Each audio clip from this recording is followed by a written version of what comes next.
Bueno, pues buenas noches en esta lluviosa tarde. La razón de haber llegado un poquito tarde fue también el aguacero que impedía cruzar las calles de esta ciudad.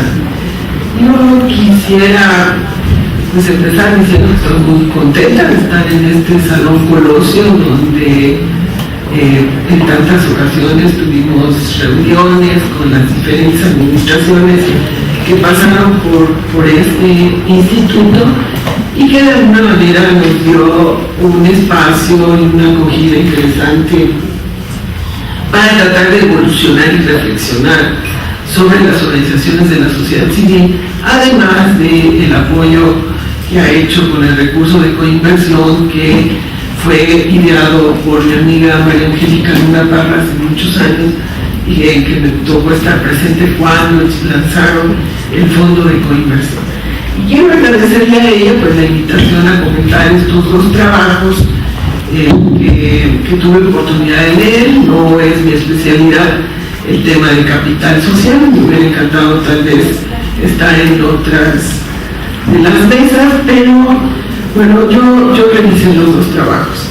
Y creo que me voy a sesgar y voy a hacer más un comentario respecto del segundo trabajo y hacer comentarios muy generales voy a entrar más al primero, que es el capital social y organizaciones de la sociedad civil, y simplemente hacer una apreciación general del segundo trabajo. ¿Por qué opto por esto? Porque me produjo más reacción para comentar el primer trabajo que el segundo. El segundo es un trabajo que lo lee uno con mucha facilidad, que está muy bien escrito, está hecho por un conjunto de compañeros que históricamente han estado peleando por la colocación en la agenda pública del tema del voluntariado y que de varios años impulsando su cuenta, el sistema de cuentas nacionales que incluya en lo social el trabajo voluntariado y la incorporación de legisladores muy formales en esta segunda encuesta,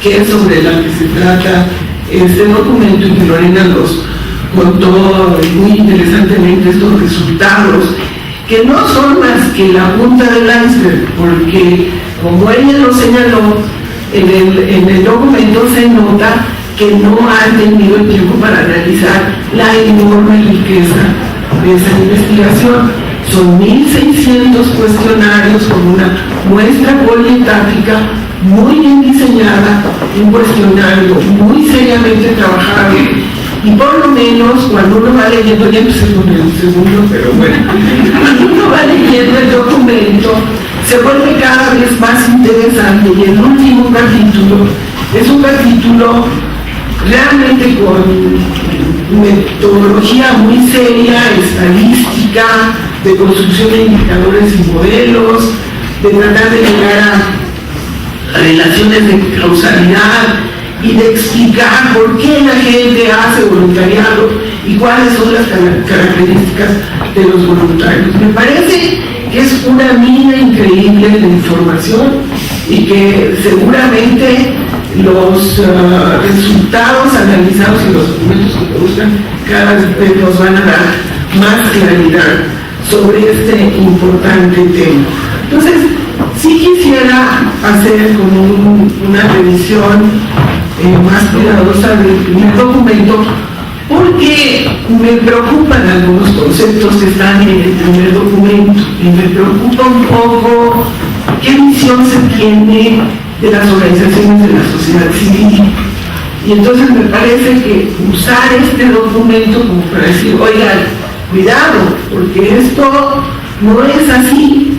Creo que sería de más utilidad para todos que analizar o repetir los resultados que Lorena ya nos contó y que son realmente muy interesantes. Bueno, empezaría señalando que, como lo señaló el encargado, el autor de este proyecto, se trata del análisis de un cuestionario aplicado a 31 organizaciones de 142 organizaciones del Distrito Federal, que son organizaciones que participaron en 3 de los eventos de convocatoria, no 3 convocatorias, sino en 3 momentos, 2009, 2010 y 2011, de las convocatorias que hace el INDESOL.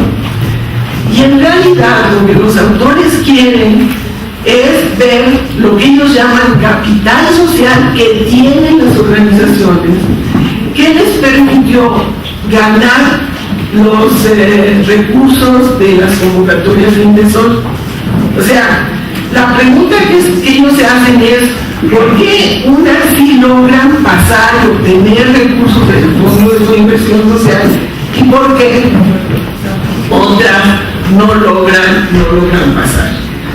Y entonces hacen un concepto de capital social donde dicen, bueno, son, ya lo mencionaron, es la capacidad que tienen las unidades de análisis, individuos, grupos, en este caso las organizaciones civiles, de acceder a recursos escasos, como recursos monetarios y financieros o capital económico, reconocimiento social, prestigio, autoridad, distinción o capital simbólico, e información, conocimiento, destrezas técnicas, etc., gracias a que pertenecen a redes, estructuras, grupos, instituciones o vínculos sociales. En un momento Lorena, en su texto, en uno de los textos, dice que capital social debería de entenderse como recursos para acceder a otra cosa, ¿no?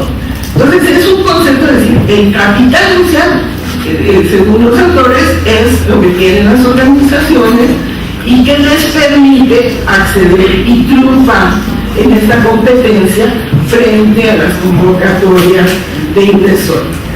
O sea, el concepto de capital social, no, cuando yo empecé a leer el texto, dije, bueno, van a hablar del capital social que representan las organizaciones civiles. No, es el capital social que tienen para acceder a este beneficio. Es decir,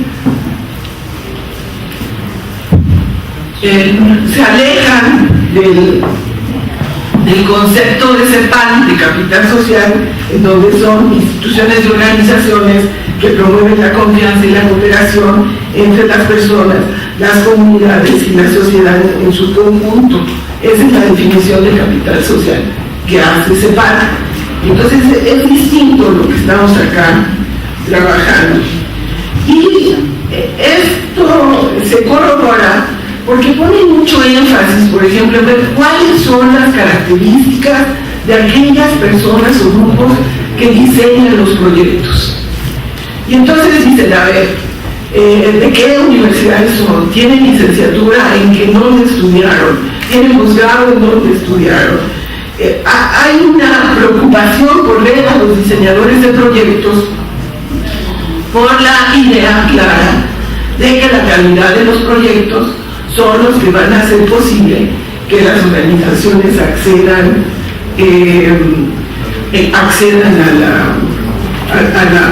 al recurso de apoyo. Pero a lo largo del texto emergen una serie de preocupaciones y que creo sería conveniente comentar porque significan conceptos e interpretaciones sobre qué son las organizaciones de la sociedad civil, qué es este bicho raro que son las organizaciones de la sociedad civil. Una primera preocupación se relaciona con el nivel de conocimiento que tienen los autores sobre la diversidad que existe entre las organizaciones de la sociedad civil.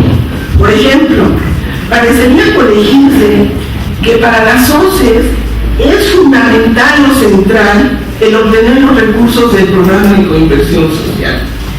Y no parece investigarse a mucha profundidad las diversas fuentes de financiamiento que pueden tener y la importancia que adquieren los recursos del programa de coinversión social dentro de los recursos totales de las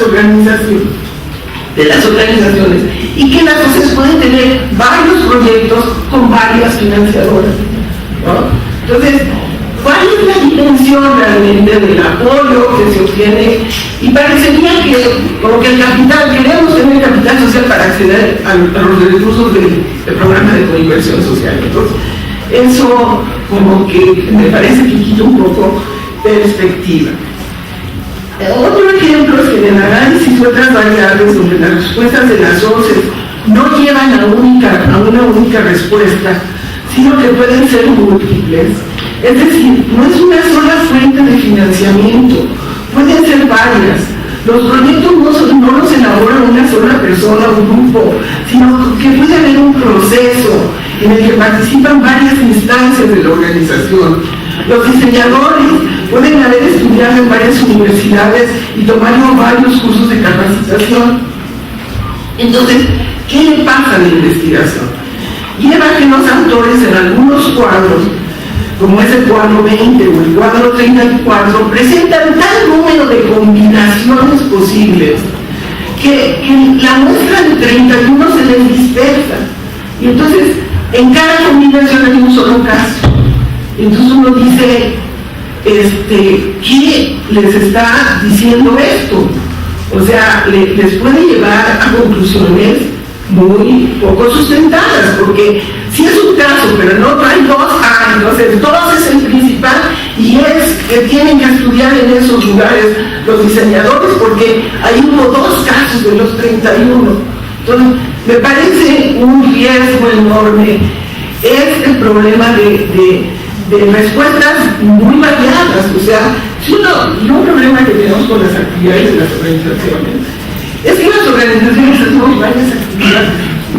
Entonces, cuando nos quieren clasificar en esta de derechos humanos, de no sé qué, bueno, pues en dónde nos ponemos, porque hacemos varias cosas. Entonces, la clasificación de actividades tiene que ser muy cuidadosamente desarrollada, pero no puede ser desarrollada a través de combinaciones. Es decir, a ver, una clave de la clasificación va a ser la organización que tiene derechos económicos, sociales y culturales, desarrollo social, incidencia política, no puede ser, hay que hacer agrupaciones que sirvan. Bueno, entonces, esa es una preocupación. Otro caso, extraña un comentario que dice, sobresale que el 100% de las organizaciones entrevistadas tienen una constitución legal.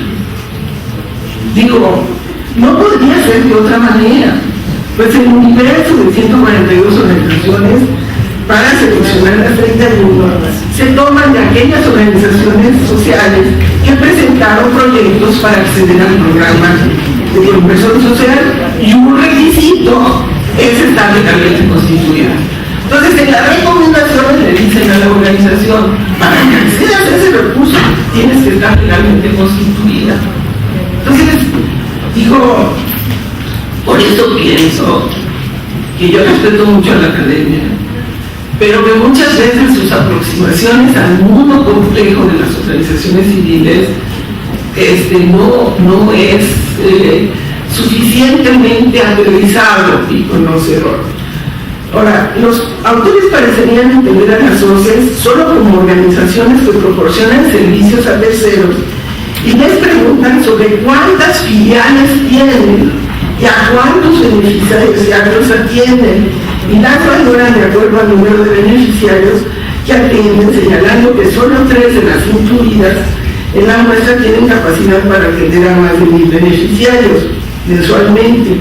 En las recomendaciones terminan sugiriéndole a las OCEs que para ser ganadoras es mejor que no tengan filiales, ¿no? Insistiría en el tema de la diversidad de las organizaciones. Si bien una proporción importante entrega servicios de asistencia social y tiene claramente beneficiarios, y es otro tema que hemos comentado con Manquén, otras se dedican a atender pocos casos complejos, por ejemplo, víctimas de violación a derechos humanos que demandan de muchos recursos y tiempo de las organizaciones para sacar adelante la reparación del daño, el acceso a la justicia y a la verdad. Los beneficiarios, en esta variedad del término, pueden ser considerados como los que tomaron un taller de un día, o asistieron a una conferencia de 2 horas. Las personas atendidas en consultorios médicos ambulatorios o los enfermos crónicos atendidos en hospitales de las organizaciones, o los niños y niñas víctimas de abuso sexual, a los que la organización les brinda apoyo jurídico, social, económico y psicológico. Es decir, el tipo, el esfuerzo y la calidad de la atención difiere aún en aquellas que ofrecen servicios y cuentan con beneficiarios. Pero existimos muchas organizaciones que no podemos responder a la pregunta de a cuántos beneficiarios les llegan nuestras actividades. Pues nos dedicamos a promover e incidir en políticas públicas, a investigar, a apoyar el desarrollo de legislación y a la construcción de instituciones públicas, a observar y vigilar elecciones, a participar en instancias públicas de deliberación, a acusar y evidenciar la corrupción, la violación de derechos humanos, entre ellos los ambientales o el abuso de las compañías mineras, a exigir acceso a la información y transparencia, etcétera, etcétera, etcétera. La gran pregunta es cómo podemos estimar la población beneficiada por estas actividades cívicas y qué hacen más al aporte de las organizaciones como entidades que representan el capital social, porque derivan de la confianza, la solidaridad, el apoyo y las redes que logramos construir las OCEs. Nos ubicaríamos en el otro concepto de capital social. O sea, podemos hacer todo esto porque formamos redes, tenemos confianza, trabajamos juntos, firmamos desplegados, etc. Y ese, para mí, es un capital social importante y que ojalá y tengamos más investigaciones sobre eso. Otro concepto que me parece interesante, igualmente vago, es el caso de las OCEs, es el de integrantes de las OCEs. Debido a las diferentes formas de organización y actividades de las mismas, hay OCEs cuyos integrantes serían en estricto sentido un grupo pequeño de consejeros que contratan a un número variable de personas para que se hagan cargo de los proyectos, o bien pagan a una pequeña estructura organizacional formada por trabajadores que colaboran en los trabajos. Me parece que ha sido muy poco analizado el funcionamiento variado de las organizaciones de la sociedad civil y que muchas veces se consideran como asociados a integrantes o personas que participan en el trabajo de la organización porque fueron contratados y reciben un sueldo. Este debe ser el caso más frecuente entre las organizaciones que brindan asistencia social. Yo me preguntaría si todas las enfermeras que trabajan en los hospitales son integrantes de la beneficencia, ¿no? O sea, son trabajadores y se dice que el sector genera trabajo y genera ingresos y derrama salarios, ¿no? Entonces, yo me he preguntado, y creo que no lo hemos hecho, analizar cómo están constituidas realmente las organizaciones civiles. ¿Quiénes son los constituyentes, los socios, los integrantes de las organizaciones? ¿Y quiénes son las personas que trabajan en proyectos o trabajan para ellas? Entonces, en la investigación hay un concepto de integrantes que yo me pregunto, bueno, ¿quiénes son? Lamento decir, y perdón, pero que las recomendaciones finales del trabajo me parecen un poco fundadas. En algunos casos hay supuestos de causa-efecto difíciles de sostener, y menos con una muestra tan pequeña de casos. Por ejemplo, sugerir que cuál es el número de beneficiarios que hay que tener para tener más probabilidades de obtener recursos del programa de conversión social, o el no tener filiales, o el ubicarse en la delegación Benito Juárez, me parece que son relaciones de causalidad muy poco sustentadas, particularmente porque la muestra es bien pequeñita. Y bueno, finalmente otro tema que me parece que uno tiene que tener mucho cuidado cuando hace análisis es cómo son las distribuciones de los universos. O sea, si yo me pongo a ver cuáles son las formas legales que tienen las organizaciones y en el universo cuántas son ACs, cuántas son IAPs, cuántas son SC, nos vamos a encontrar que la mayoría son ACs. ¿Y qué se encuentra en el estudio? Que entonces, para acceder al recurso del programa se tiene que ser AC. Ese no es una consecuencia de la muestra, es una consecuencia de que en el universo la mayoría somos ACs. Entonces, lamento poder haber hecho este comentario, pero realmente me generó muchas preguntas sobre este mundo de las organizaciones sociales y civiles, y creo que nos plantea el documento muchas cuestiones y muchos conceptos que deberíamos de aclarar, y nos da para hacer muchas investigaciones. Y aquí yo me quedo. Muchas gracias.